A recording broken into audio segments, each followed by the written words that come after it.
Movie আর ছবি বিচিত্রা চ্যানেলে আপনাকে স্বাগত। ধরুন দাদু এবং নাতির মধ্যে একটি লড়াই হচ্ছে।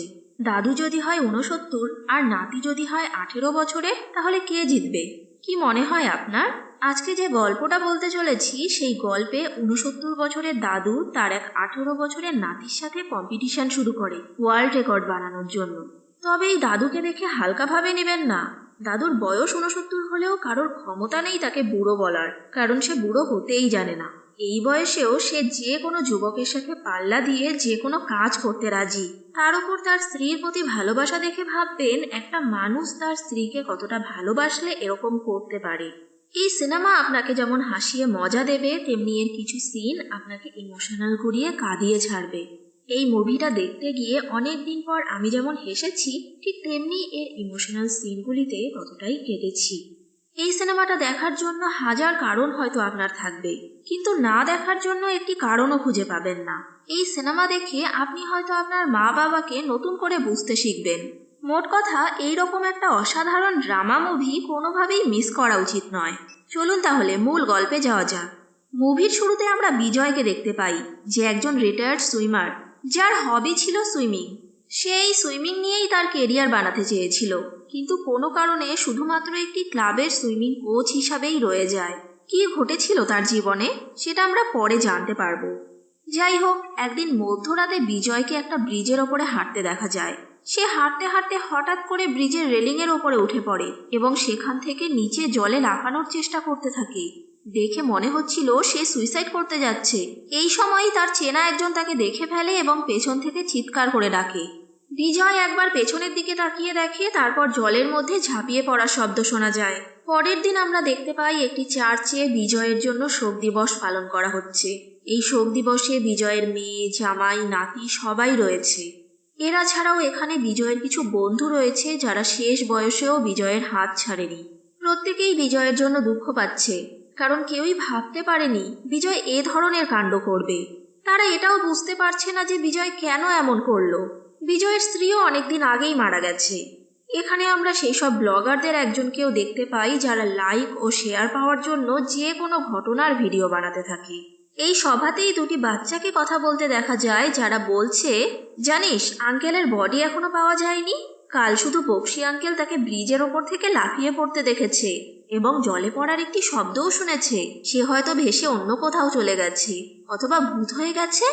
এখানে বিজয়ের বন্ধু খলিকে স্পিচ দিতে দেখা যায়, যেখানে সে বলে তার সাথে বিজয়ের প্রথম দেখা হয়েছিল 30 বছর আগে, যখন বিজয় তার স্ত্রীকে ক্যান্সার কেয়ারে ভর্তি করতে এনেছিল। সেই থেকে তারা খুব ভালো বন্ধু। এরপর সে বিজয়ের অ্যাচিভমেন্টের বদলে বলতে থাকে বিজয় রামিতে সবসময় তার কাছে হারতো। বিজয় এখনো খুব ভালো গালি দিতে পারে। এছাড়াও বিজয় একজন ভালো ড্যান্সার ছিল। সে 3 বার ডান্স কম্পিটিশন জিতেছে, কিন্তু সেটা তো মিসেস বক্সি বিচারক ছিল বলে তাকে জিতিয়ে দিয়েছিল, কারণ বিজয় বক্সির ফেভারিট। এই ধরনের উল্টোপাল্টা কথা, যেগুলি সে তার কয়েকটি কাগজে নোট বানিয়ে এনেছিল। এসব শুনে চার্চের পোপ সহ উপস্থিত সকলেই বিরক্ত হয়ে ওঠে। তাই সবাইকে এক্সাইটেড করার জন্য চিৎকার করে বলে ওঠে, বিজয় এখনো মরেনি, বিজয়রা কখনো মরে না। আর তখনই সত্যি সত্যি বিজয় দরজা ঠেলে সেখানে ঢুকে পড়ে। এটা দেখে সবাই তো অবাক, আবার অনেকে বিজয়কে ভূত ভাবতে আরম্ভ করে। এরপরে সিন কাট হয়ে বিজয়ের বাড়িতে যায়। সেখানে আমরা দেখতে পাই বিজয়ের মেয়ে, জামাই, নাতি ছাড়াও বিজয়ের সব থেকে ঘনিষ্ঠ 2 বন্ধুও রয়েছে। এছাড়াও সেখানে রয়েছে একটি কফিন, যেটা তারা অনলাইন থেকে অর্ডার করিয়ে আনিয়েছিল। এরপর বিজয় তাদের জিজ্ঞাসা করে, আমি এক রাত্রি বাড়ি ফিরিনি বলে তোমরা সবাই মিলে আমাকে মৃত ঘোষণা করে দিলে? তখন তার বন্ধু বলে, তাহলে রাত্রিবেলা তুই কোথায় ছিলি, আর জলেই বা কে লাফিয়েছিল? উত্তরে বিজয় জানায়, আমার আশেপাশে অনেক বুড়োরা ছিল, তারা ঝাঁপিয়েছে। আর আমি সুইমিং চ্যাম্পিয়ন, জল দেখলে আমার ড্রাইভ করতে ইচ্ছে করে, তাই আমি ড্রাইভ করার পোজ দিচ্ছিলাম। হলি বলে, তাহলে কোন বুড়োকে তারা দেখলো? তখনই সে গালি দিয়ে চিৎকার করে বলে ওঠে, আমি এখনো জোয়ান, খবরদার আমাকে বুড়ো বলবি না। বিজয়ের মেয়ে তার কাছে জানতে চায় যে তার ফোন কোথায় ছিল। বিজয় জানায় তার ফোনে চার্জ ছিল না, তাই বাড়িতে ফোনটা চার্জে দিয়েই সে চলে গিয়েছিল।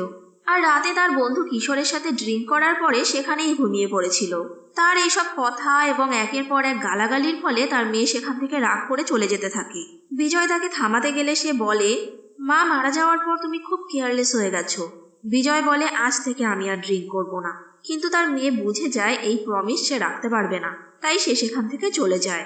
তারপর বিজয় ফলির সেই কাগজগুলিকে দেখতে চায় যে সে কি কি লিখেছিল তার সম্বন্ধে। দেখা যায় বিজয়ের সেরকম কোনো অ্যাচিভমেন্টের কথা সেখানে লেখাই নেই। সে তার পুরোনো দিনের অ্যাচিভমেন্টগুলি তাকে বলতে থাকে, যেমন 1976-এ সুইমিং ন্যাশনাল চ্যাম্পিয়ন কম্পিটিশনে সে ব্রোঞ্জ মেডেল পেয়েছিল। তার স্ত্রী বলতো সে অলিম্পিকেও গোল্ড জিততে পারবে, কিন্তু তার স্ত্রী অসুস্থ হওয়ার পর সে সব কিছু ছেড়ে দিয়েছিল। এসবের পর বিজয় বুঝে যায় সে যখন মারা যাবে মানুষ তাকে এইভাবেই মনে করবে, আর এটা ভেবে সে খুব দুঃখ পায়। বিজয়ের স্ত্রী ক্যান্সারে মারা যাওয়ার পর সে তার বাড়িতে একাই থাকে। এখন বিজয়ের অনেক বন্ধু আছে যারা তাকে খুব সাপোর্ট করে। বিজয়ের মেয়ে একদিন তার বন্ধুদের সাথে তার বাবার পরিচয় করায়। তার বন্ধুরা বিজয়কে জিজ্ঞাসা করে যে বিজয় কি করে। সে জানায় সে একজন রিটায়ার্ড পার্সন। তার আগে সে কি করতো জানতে চাইলে সে বলে সে একজন সুইমিং কোচ ছিল।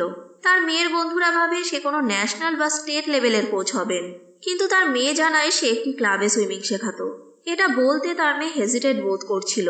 এখানে বিজয়ের কিছু বলার ছিল না, তাই সে খুব দুঃখ পায় এবং বাড়ি এসে সে জীবনে কি কি অ্যাচিভমেন্ট করেছে সেটা সম্বন্ধে লিখতে বসে যায়।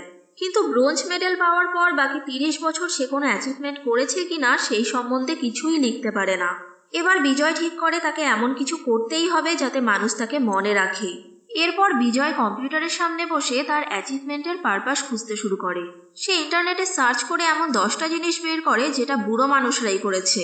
60 বছরের পর কারা কি অ্যাচিভমেন্ট করেছে সেটা ক্যান্সার হসপিটালে গিয়ে তার বন্ধুদের বলতে থাকে। এইসব রেকর্ডের কথা শুনে তার বন্ধুদের সাথে সাথে হসপিটালে সবাই হাসতে থাকে, কারণ এই অ্যাচিভমেন্টগুলো এমন ছিল যেগুলো বিজয়ের পক্ষে করা সম্ভব নয়। যেমন 60 বছরের পর কেউ পিৎজা আবিষ্কার করেছে, অথবা কেউ বাবা হয়েছে। পরের দিন সকালে মর্নিং ওয়াক করার সময় বিজয়ের ফ্যামিলি ডক্টর, যে কিনা বিজয়ের বন্ধু এবং প্রতিবেশীও ছিল, সে বলে তোমার কোনো কিছু অ্যাচিভ করার বয়স পেরিয়ে গেছে। যদি কিছু করতেই হতো তাহলে সেটা 30 বছর আগে করা উচিত ছিল। এখন তোমার মেয়ে নাতির সাথে সময় কাটানোর বয়স, তাই এসব ভেবে লাভ নেই। আমার নাতিকেই দেখো, সে ট্রাইকলন রেসে পার্টিসিপেট করবে এবং সব থেকে ইয়াংগেস্ট হিসেবে রেকর্ড বানাবে। এখানেই বিজয় তার লাইফের পারপাস খুঁজে পায়। সে ভাবে সে ইয়াংগেস্ট না হতে পারলেও ওল্ডেস্ট অ্যাচিভার হতে পারবে। এরপর তারা ক্লাব হাউসে গিয়ে জানতে পারে তার বন্ধুর নাতি স্পন্সরও পেয়ে গেছে এবং এই গেমে 1.5 কিলোমিটার সুইমিং, 40 কিলোমিটার সাইক্লিং এবং 10 কিলোমিটারের রানিংও রয়েছে। এখনো পর্যন্ত এই গেমে ইয়াংগেস্ট চ্যাম্পিয়ন 20 বছরের ছিল। তার বন্ধুর নাতি 18 বছরে এটা কমপ্লিট করে প্রথম ইয়াংগেস্ট চ্যাম্পিয়ন হবে। এটা শুনে বিজয় কম্পিউটারে সার্চ করে দেখে এখনো পর্যন্ত এই গেমে ওল্ডেস্ট চ্যাম্পিয়নের বয়স ছিল 67। আর বিজয় যদি এটা কমপ্লিট করতে পারে তাহলে সে সব থেকে ওল্ডেস্ট চ্যাম্পিয়ন হবে, কারণ তার বর্তমান বয়স 69। আর এটা জানার পর সে তার বন্ধু হলিকে এই ব্যাপারটা বলে। হলি এটা শোনার পর খুব হাসে আর বলে বুড়ো বয়সে এতে পার্টিসিপেট করলে তুই শিওর মরবি। আর বিজয় তো বুড়ো কথাটা শুনতেই পারে না, তাই সে তাকে প্রচণ্ড গালিগালাজ করে। তারপর এটা অন্য বন্ধুরা শোনার পর তারাও খুব হাসাহাসি করে, কিন্তু বিজয় তো এতে থামার পাত্র নয়। সে সোজা ট্রাইকলন অ্যাসোসিয়েশনে চলে যায় এবং পার্টিসিপেন্ট হিসাবে অ্যাপ্লাই করে বসে, কিন্তু অ্যাসোসিয়েশন কমিটির লোক তাকে রিজেক্ট করে দেয় এবং বোঝায় এখন তার এটা করার বয়স নয়, এখন তার সন্ন্যাস জীবন পালনের বয়স। বিজয় বলে সে 30 বছর আগে সুইমিংয়ে ব্রোঞ্জ মেডেল পেয়েছিল, কিন্তু কেউ তার কথার কোনো পাত্তা দেয় না, তাই সে নিরাশ হয়ে সেখান থেকে বাড়ি ফিরে আসে। পরের দিন বিজয়ের নাতি সুইমিং কম্পিটিশন ছিল। তার নাতি সবসময় 6 নম্বর লেনে প্র্যাকটিস করত, তাই এই লেনটা তার কাছে সুইমিংয়ের জন্য সবথেকে কমফোর্টেবল ছিল। কিন্তু সেই লেনে অন্য আরেকজন সুইমার তার বাবার সঙ্গে দাঁড়িয়ে যায়। এটা নিয়ে বিজয়ের সাথে সেই লোকের কথা কাটাকাটি শুরু হয়ে যায়। সেই সুইমারের বাবা রেগে গিয়ে বলে, কোন বুড়োর কাছে তুমি সুইমিং শিখছো, যে সুইমিং সম্বন্ধে কিছু জানেই না? একে তো বুড়ো বলেছি, তার উপর আবার বলেছে সুইমিং সম্বন্ধে কিছু জানে না। এতে বিজয় রেগে গিয়ে সেখানেই জামা কাপড় খুলে সুইমিং করতে শুরু করে দেয়। এটা দেখে সব বাচ্চারা হাসতে থাকে, কিন্তু সেই সময়ই তার এক পুরনো বন্ধু তাকে দেখে অবাক হয়ে যায়। আর এই বন্ধুই ছিল সেই বন্ধু যে বিজয়ের সাথে কম্পিটিশন করে গোল্ড পেয়েছিল আর বিজয় ব্রোঞ্জ। এখন তার এই বন্ধু ট্রাইক্লোন অ্যাসোসিয়েশনের চেয়ারম্যান। বিজয় তার বন্ধুর সাথে আবার ট্রাইক্লোন অ্যাসোসিয়েশনে যায় এবং তার বন্ধুর সাহায্যে এই কম্পিটিশনে পার্টিসিপেট হওয়ার অনুমতি পেয়ে যায়। কমিটি থেকে শর্ত দেয় তাকে পার্টিসিপেট করার আগে মেডিকেল টেস্ট দিতে হবে, আর এই টেস্টের জন্য সে তৈরি ছিল। সে তার বন্ধুকে ধন্যবাদ জানায়। তার বন্ধু বলে, আমরা সারা জীবন একে অন্যের কম্পিটিটর ছিলাম, কিন্তু এখন আমরা একই টিমে রয়েছি, তাই তোমাকে এই গেমে জিততেই হবে। বিজয় এখানে ভাবুক হয়ে যায়। কারণ এই প্রথম কেউ তাকে সাপোর্ট করলো। এবার বিজয় যায় মেডিকেল টেস্ট দিতে। সেখানে বিজয়ের সাথে বেশ মজার মজার ঘটনা ঘটতে থাকে। যেমন বিজয়ের ইউরিন হচ্ছিল না আর নার্স বারবার তার কাছে ইউরিন স্যাম্পল চাচ্ছিল। এরকম আরও বেশ কিছু মজার ঘটনা ঘটে। যাই হোক, শেষ পর্যন্ত তার সমস্ত মেডিকেল টেস্টগুলো কমপ্লিট হয়ে যায় এবং সবগুলো টেস্টের রিপোর্টে সে পাশ করে যায়।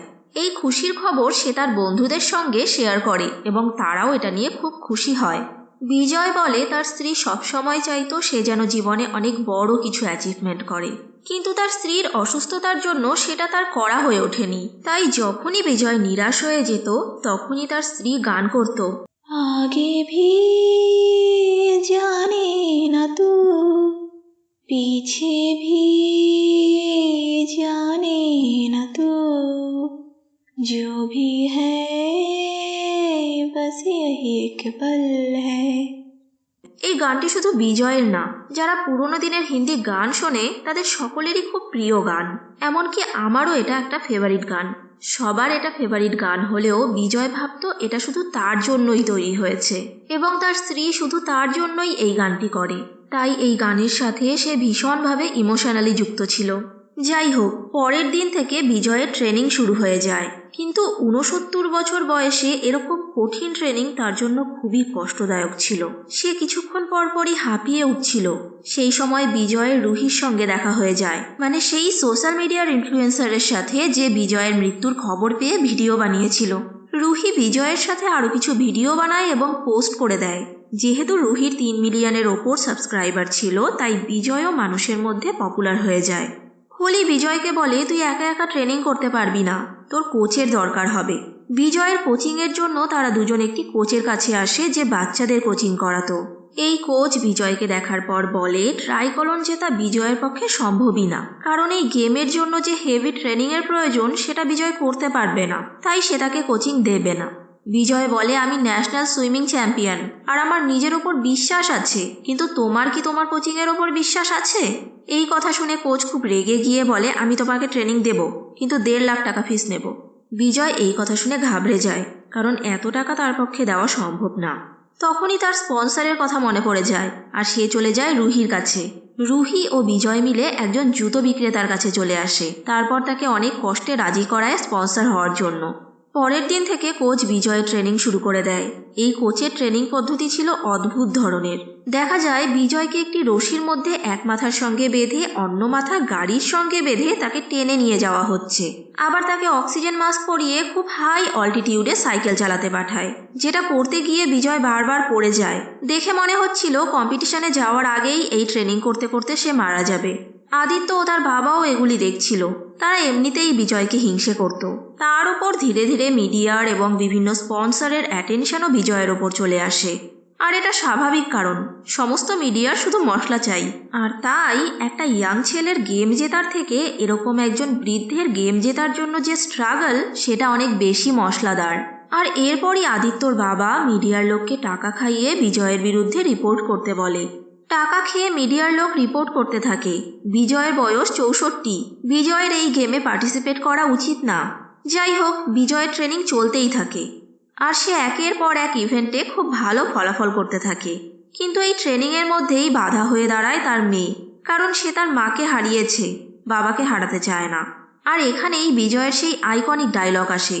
বিজয় তার মেয়েকে বলে, হ্যাঁ আমি 69, তাই বলে কি আমি স্বপ্ন দেখা ছেড়ে দেব? সকালবেলা উঠে শুধুমাত্র নিউজ পেপার পড়ব? আমি 69, তাই বলে কি শুধুমাত্র ওয়াকে যাব? 69 বলে কি আমি ওষুধ খেয়ে বেঁচে থাকবো আর একদিন এভাবেই মরে যাব? তাহলে তো 69 হওয়ার সাথে সাথে আমার জলে ডুবে মরে যাওয়া উচিত ছিল। আমরা বোধহয় একটু বেশি প্র্যাকটিক্যাল হয়ে পড়ি। আমাদের বাড়িতেও আমাদের মা বাবা দাদু দিদা অন্য কেউ বৃদ্ধ থাকে। আমরা ভুলেই যাই তারাও বাঁচতে চায়, তাদেরও মন বলে কিছু আছে, তাদেরও ইচ্ছে বলে কিছু আছে। আপনার বাড়িতেও যদি এরকম কেউ বৃদ্ধ থাকে, আপনি কি তার ইচ্ছার সম্মান করবেন না? আর যদি না করে থাকেন, এই সিনেমাটা দেখার পর অবশ্যই করবেন। যাই হোক, যখন মেয়ে বাবার এরকম ঝগড়া চলছিল, তখন এই ঝগড়াকে নতুন নিউজ বানানোর জন্য টাকা খাওয়া রিপোর্টার শ্যুট করতে থাকে। বিজয় তাকে সেখান থেকে ঘাড় ধাক্কা দিয়ে বের করে দেয়। মেইন ট্রাইকোনাল খেলার আগে একটি মিনি ট্রাইকোনাল খেলা ছিল, যেখানে বিজয় আদিত্যকে হারিয়ে ধীরে ধীরে এগিয়ে যাচ্ছিল। কিন্তু যখন সে সাইক্লিং করছিল তখন তার দম ফুরিয়ে আসে আর সেখানেই সে জ্ঞান হারিয়ে ফেলে। যখন তার জ্ঞান ফেরে সে নিজেকে হসপিটালে দেখতে পায়। হসপিটালে বিজয়ের বন্ধু ও তার পরিবারের সবাই ছিল। তারা সবাই চাইছিল বিজয় যেন এই খেলা অ্যাটেন্ড না করে, কিন্তু ডাক্তার এসে তাকে বলে তার কিছুই হয়নি, শুধুমাত্র অজ্ঞান হয়ে গিয়েছিল আর সে 2 সপ্তাহের মধ্যে ঠিক হয়ে যাবে। বিজয় কারো কথা শোনার তো পাত্র কোনোদিনই ছিল না, তাই সে তার কোচকে বলে 2 সপ্তাহ পর থেকে আমার ট্রেনিং আবার শুরু হবে। এতে কোচও খুশি হয়ে চলে যায়। বিজয়ের সাথে সাথে আদিত্য আহত হয়েছিল। সেও হসপিটালে বিজয়ের পাশের বেডে ভর্তি ছিল। বিজয় দেখে আদিত্যর বাবা তাকে ছোট ছোট ব্যাপারে খুব বকাবকি করত। তাকে চকলেট বা মিষ্টি খেতে দিত না, এমনকি কারোর সাথে কথা বলার জন্য তাকে মোবাইলও দিত না। এটা দেখে তার খুব খারাপ লাগে। রাত্রিবেলা আদিত্যর বাবা চলে গেলে আদিত্য ধীরে ধীরে বিজয়ের কাছে আসে এবং তার ফোন চায় কারোর সাথে কথা বলার জন্য। এখানে আমরা জানতে পারি আদিত্যর একটি গার্লফ্রেন্ড রয়েছে যার নাম মালতী, আর সে একজন সোশ্যাল মিডিয়া মার্কেটিং প্রফেশনাল। সেই ঘুষখোর মিডিয়া রিপোর্টার হসপিটালেও চলে আসে বিজয়ের বিরুদ্ধে কোনো খবর বানাতে। এখানে বিজয়ের বার্থ সার্টিফিকেট নিয়ে আবার নানা রকম প্রশ্ন করতে শুরু করে এবং তার ওয়াইফের নাম নিয়েও উল্টোপাল্টা কথা বলে, যাতে বিজয় রেগে যায়। আর এইসব কথা সহ্য না করতে পেরে বিজয় রিপোর্টারের ক্যামেরা ভেঙে দেওয়ার ধমক দেয় এবং সেখান থেকে তাকে ধাক্কা দিয়ে বাইরে বের করে দেয়। বিজয় যখন রিপোর্টারকে বের করে দিয়ে রুমে ঢোকে তখন সে দেখতে পায় আদিত্য কাঁদছে। সে আদিত্যর কাছে জানতে পারে একটা ছোট চকলেট খাওয়ার জন্য তার বাবা তাকে মেরেছে। বিজয় দরজা বন্ধ করে আদিত্যকে তার চকলেট খাওয়ায়। এরপর তাদের মধ্যে খুব ভালো বন্ধুত্ব হয়ে যায়। অপরদিকে আমরা দেখি বিজয়ের রিপোর্টারকে বের করে দেওয়ার খবরটা সেই রিপোর্টার সারা শরীরে ব্যান্ডেজ লাগিয়ে এমনভাবে রিপিট টেলিকাস্ট করতে থাকে যা দেখে মনে হয় বিজয় একজন সমাজবিরোধী বা টেরোরিস্ট এবং সে বিশাল কোনো অপরাধ করে ফেলেছে, যার ফলে বিজয়ের স্পন্সরে চলে যায়। এমনকি তার কোচের ওপরও প্রেশার তৈরি করা হয় যেন সে বিজয়কে কোচিং করানো বন্ধ করে দেয়। বিজয়ের কাছে এত টাকা ছিল না যে সে একটা ভালো সাইকেল কিনতে পারবে, তাই সে টাকার সাহায্য চাইতে তার মেয়ের কাছে যায়। তার জামাই এতে রাজি হলেও তার মেয়ে তাকে না করে দেয়, তাই বিজয় সেখান থেকেও নিরাশ হয়ে চলে যায়। বিজয়ের সমস্ত স্বপ্নকে এমনভাবে ভেঙে দেওয়ার চেষ্টা করা হয় যাতে সে কোনোভাবেই এই গেম অ্যাটেন্ড না করতে পারে। এই ঘটনার পর বিজয় খুব আপসেট হয়ে পড়ে। সে তার পুরনো জীবনের কথা ভাবতে থাকে। সে যখন ন্যাশনাল চ্যাম্পিয়নের জন্য গিয়েছিল তখন তার কাছে খবর আসে তার ওয়াইফের ক্যান্সার হয়েছে। সে তার গেম সেখানেই ছেড়ে দিয়ে বাড়িতে ফিরে আসে তার স্ত্রীর দেখাশোনা করার জন্য। তারপর তার স্ত্রী যখন মারা যায় তার মেয়ের দায়িত্ব পালনের জন্য সে তার সমস্ত স্বপ্নকে জলাঞ্জলি দিয়ে পারিবারিক দায়িত্ব পালন করতে থাকে। বাবারা বোধহয় এমনই হয়, তারা প্রতিনিয়ত নিজেদের স্বপ্ন, নিজেদের ইচ্ছা সবকিছুই উৎসর্গ করে দেয় তার পরিবারের জন্য, তার সন্তানের জন্য। অথচ নীরবে যে মানুষটা সারা জীবন ধরে অন্যদের ভালো রাখার জন্য বেঁচে থাকে, সমাজ কখনোই তাকে সেই মর্যাদা দেয় না। আপনি খেয়াল করবেন, মা নিয়ে আপনি অনেক বই, কবিতা, গল্প, এমন অনেক ইমোশনাল লেখা পেয়ে যাবেন যেটা আপনার মাকে আরো ভালোবাসতে শেখাবে। কিন্তু বাবাকে নিয়ে আপনি তেমন একটা কিছু লেখা পাবেন না। বাবা চিরজীবনই রয়ে যায় পর্দার আড়ালে। এরপরও বিজয় হার মানে না। সে একা একাই পরের দিন ট্রেনিং শুরু করে। কিন্তু কথায় আছে না, সমাজ যখন আপনার সমস্ত দরজা বন্ধ করে দেয় তখন ঈশ্বর আপনার জন্য আরেকটি দরজা খুলে দেয়, আর সেই দরজাই আপনার জন্য শ্রেষ্ঠ দরজা। এখানেও তাই হয়েছিল। পরের দিন সকালে আদিত্য তার বাবার দেওয়া একটি শু বিজয়কে দিয়ে বলে, আমাকে যখন কেউ বুঝতে পারেনি তখন তুমি আমাকে বুঝেছিলে। আজ থেকে আমি তোমার কোচ। আমি যা যা করব তুমি আমার সাথে সাথে তাই করো, তাহলে তোমার ট্রেনিং হয়ে যাবে। আদিত্য বিজয়কে তার গার্লফ্রেন্ডের সঙ্গেও দেখা করায়। মালতী বলে, তোমাদের যে পরিস্থিতি এখন রয়েছে সেখানে ভালো মার্কেটিং হয়নি, তাই তোমাদের এমন অ্যাক্টিং করতে হবে যেন তোমরা একে অপরের শত্রু। তাতে তোমাদের ওপর মিডিয়ার অ্যাটেনশন আসবে, এমনকি হতে পারে তোমরা আবার স্পন্সর পেয়ে যাবে। পরের দিন থেকে তারা তাদের সোসাইটিতে এমন অ্যাক্টিং করতে থাকে যেন তারা একে অন্যের চিরশত্রু, আর এতেই তারা মিডিয়ার অ্যাটেনশনে চলে আসে আর স্পন্সরও পেয়ে যায়। একদিন মর্নিং ওয়াক করতে করতে বিজয়ের প্রতিবেশী আদিত্যর দাদু বলে বিজয়ের পুরনো মেডিকেল রিপোর্ট ক্লিয়ার নয়, আর এই পুরনো মেডিকেল রিপোর্ট অ্যাসোসিয়েশন পেয়ে গেছে, যেখানে বিজয়ের মাইনর হার্ট অ্যাটাকের কথাও উল্লেখ রয়েছে। এটা করেছিল আদিত্যর দাদু। অ্যাসোসিয়েশনের থেকে বিজয়ের নাম কেটে দেওয়া হয়। বিজয় অনেক করে বোঝানোর চেষ্টা করে যে রিপোর্ট জমা করা হয়েছে সেটা অনেক দিনের পুরনো, বর্তমানে সে সম্পূর্ণ ফিট, তার উপর সে সম্পূর্ণ রেসপন্সিবিলিটি নিচ্ছে, তারপরও কেন তাকে রিজেক্ট করা হচ্ছে। কিন্তু অ্যাসোসিয়েশন তার কোনো কথা শোনে না। বিজয়ের সমস্ত স্বপ্ন আবার ভেঙে যায়। সে নিরাশ হয়ে বাড়ি ফিরে আসে। বাড়িতে এসে সে খুব কান্নাকাটি করে। পরের দিন সে তার মেয়ের সাথেও দেখা করে।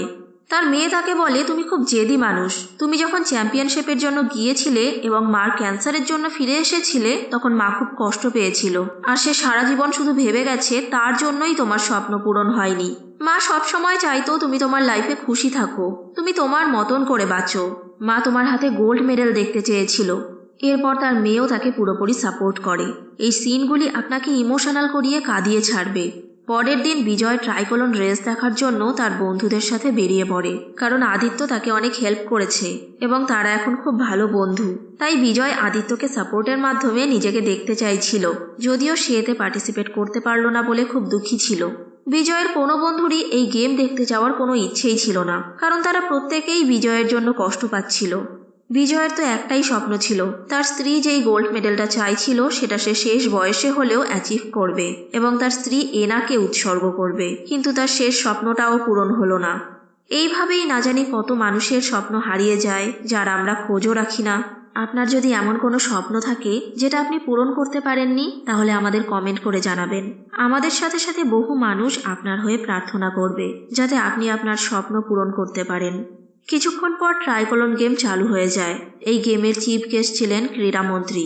সেই ক্রীড়ামন্ত্রীকে দেখার পরই মিসেস বক্সি গোয়েঙ্কা গোয়েঙ্কা বলে চিৎকার করতে থাকে। মিসেস বক্সি গোয়েঙ্কার মানে এই মন্ত্রীর মায়ের নার্স ছিলেন। গোয়েঙ্কাও তাকে দেখে খুব খুশি হয়, কারণ এক সময় তারা খুব ভালো বন্ধু ছিল। মিসেস বক্সি গোয়েঙ্কাকে বিজয়ের ব্যাপারে সবকিছু খুলে বলে, আর তারপর এই মন্ত্রী অ্যাসোসিয়েশনের লোকেদের বকাবকি করে বিজয়কে নতুন রেজিস্ট্রেশন নাম্বার দেয়। বিজয় এটা শুনে খুব খুশি হয় এবং মিসেস বক্সিকে ভাবুকতার সঙ্গে থ্যাংক ইউ জানায়। এরপর সকল পার্টিসিপেন্টের সাথে বিজয়ও রেসে যোগ দেয়। সুইমিংয়ের সময় দেখা যায় বিজয় সবার আগে এগিয়ে যাচ্ছে। তখনই আদিত্যর কিছু সমস্যা হয় এবং সে জলে ডুবে যেতে থাকে। বিজয় ফিরে এসে আদিত্যকে বাঁচায়। তারপর তারা দুজনে মিলে সেই রেস পুরো করে। এটা দেখে আদিত্যর বাবা ও দাদু অবাক হয়ে যায়। আদিত্য সুইমিংয়ে উইক হলেও সে সাইক্লিংয়ে খুব ভালো ছিল, আর সে আবার এগিয়ে চলে যায়। বিজয় সমতলে খুব ভালো সাইক্লিং করে, কিন্তু যখন উঁচুতে উঠতে হয় তখন তার মাথা ঘোরাতে থাকে। তার মনে হতে থাকে সে হয়তো কম্পিটিশন পূরণ করতে পারবে না। তখন বিজয়ের বন্ধু ফলি বিজয়ের কাছে এগিয়ে এসে একটি হেডফোন তার কানে লাগিয়ে দেয়, আর হেডফোনে তার স্ত্রীর সেই আইকনিক গান প্লে করে দেয়। आगे भी जाने ना तो पीछे भी जाने ना तो जो भी है बस यही एक पल है। বিজয়ের সাইকেলে বিজয়ের ব্রোঞ্জ মেডেল পাওয়ার ছবিটিও লাগিয়ে দেয়, যেখানে বিজয় ব্রোঞ্জ প্রাইজ গ্রহণ করছিল আর তার স্ত্রী পাশে দাঁড়িয়ে তাকে উৎসাহিত করছিল। আর এটা বিজয়ের জন্য ফুয়েলের কাজ করে। তারপর সে অনেক কষ্টে সাইক্লিং কমপ্লিট করে। এরপরই আসে বিজয়ের জন্য সবথেকে চ্যালেঞ্জের মুহূর্ত, 10 কিলোমিটার রানিং। এই রানিং করতে গিয়ে ইয়াং ছেলেরাও একের পর এক বাদ পড়ে যাচ্ছিল। আদিত্যর অবস্থাও খুব খারাপ হয়ে যায়। সে অনেক কষ্টে এই রেসটা কমপ্লিট করে, আর সে হয়ে যায় সব থেকে ইয়াংগেস্ট ট্রাইকোলন বিজেতা। বিজয়ের বন্ধু বান্ধব ও পরিবারের লোকেরা ফিনিশ লাইনের দিকে তাকিয়ে থাকে, কিন্তু বিজয়কে আর দেখা যায় না। সবাই ভাবতে থাকে বিজয় বুঝি রেসটা কমপ্লিট করতে পারলো না। তখনই বিজয়কে দেখা যায় এই রেস করতে গিয়ে যেন তার জান বেরিয়ে যাচ্ছে, কিন্তু তাতেও সে থামবার পাত্র নয়। আর ব্যাকগ্রাউন্ডে চলছে সেই আইকনিক গান। আদিত্যর পেছনে পেছনে বিজয় তার স্ত্রীর ছবি হাতে নিয়ে খুবই করুণ অবস্থায় এই রেসটা কমপ্লিট করে। বিজয়ের পরিবারের লোক ও বন্ধু বান্ধবরা এতে খুশি হয় ও ইমোশনাল হয়ে পড়ে। প্রত্যেকেরই চোখে জল, কারণ বিজয় সব থেকে ওল্ডেস্ট পার্সনের রেকর্ড ভেঙে ফেলেছে। আপনি যদি ইমোশনাল হয়ে থাকেন তাহলে আমি গ্যারেন্টি দিয়ে বলতে পারি এখানে আপনি আপনার চোখের জলকে ধরে রাখতে পারবেন না। বিজয় পুরস্কার নেবার সময় কল্পনায় তার স্ত্রীকে পাশে দেখতে পায়। সে কাঁদতে কাঁদতে পুরস্কার গ্রহণ করে এবং সেই পুরস্কারের পুরো 30 লক্ষ টাকাই ক্যান্সার হসপিটালের উদ্দেশ্যে দান করে দেয়। এই মুভিটা আমার দেখা এই বছরের সব থেকে ইন্সপায়ারিং মুভি ছিল। আর মুভিতে অনুপম খেরের অভিনয় অতুলনীয়। এই সিনেমার শুটিং করতে গিয়ে বাস্তবেই তিনি কাঁধে চোট পেয়েছিলেন, তারপরও তিনি অ্যাক্টিং চালু রেখে যান। মুভি দেখতে গিয়ে আপনি বিজয়ের খুশিতে খুশি হবেন, তার দুঃখে কাঁদবেন, তার হারে আপনি নিজেকেও হেরে যাওয়া অনুভব করবেন, আর শেষে বিজয়ের জিতে যাওয়ার সাথে নিজেকেও জয়ী অনুভব করবেন। মুভির কোথাও আপনি একটুকু বোর হবেন না। আপনি আপনার মা বাবার জন্য নতুন ইমোশন খুঁজে পাবেন, আর আপনার মনে হবে বয়সটা শুধুমাত্র একটা নাম্বার। তাই আপনি যেটা অ্যাচিভ করতে চান তার সাথে যদি আপনার ইমোশন যুক্ত থাকে, তাহলে আপনি যে কোনো বয়সে আপনার স্বপ্ন পূরণ করতে পারবেন। চাঙ্কি পান্ডেকে দেখে মনে হবে সারা জীবনের জন্য আমি এরকম একজন বন্ধুকে পাশে পেতে চাই। এই সিনেমাটা শুধু সিনেমা নয়, বিনোদনের সাথে সাথে আমাদের অনেক কিছু দিয়ে যায়, যেটা আমরা হাজার খুঁজেও কোথাও পাবো না। আমরা আপনাদের জন্য একটি খুশির খবর নিয়ে এসেছি। আমাদের ভিডিওর কমেন্টে গিয়ে আপনি আপনার নাম এবং কোথা থেকে দেখছেন সেটা কমেন্ট করে জানান। আর প্রতিটি ভিডিও শেষে আপনাদের নাম ঘোষণা করব। আর আমাদের এই ধরনের আরও অসাধারণ এক্সপ্লেনেশন শোনার জন্য চ্যানেলটিকে সাবস্ক্রাইব করে সঙ্গে থাকবেন। গল্প পছন্দ হলে লাইক আর অপছন্দ হলে ডিসলাইক করুন, তাহলে আমরা বুঝতে পারবো আপনাদের জন্য কী ধরনের গল্প পরবর্তীতে আনা উচিত। সবাইকে ধন্যবাদ।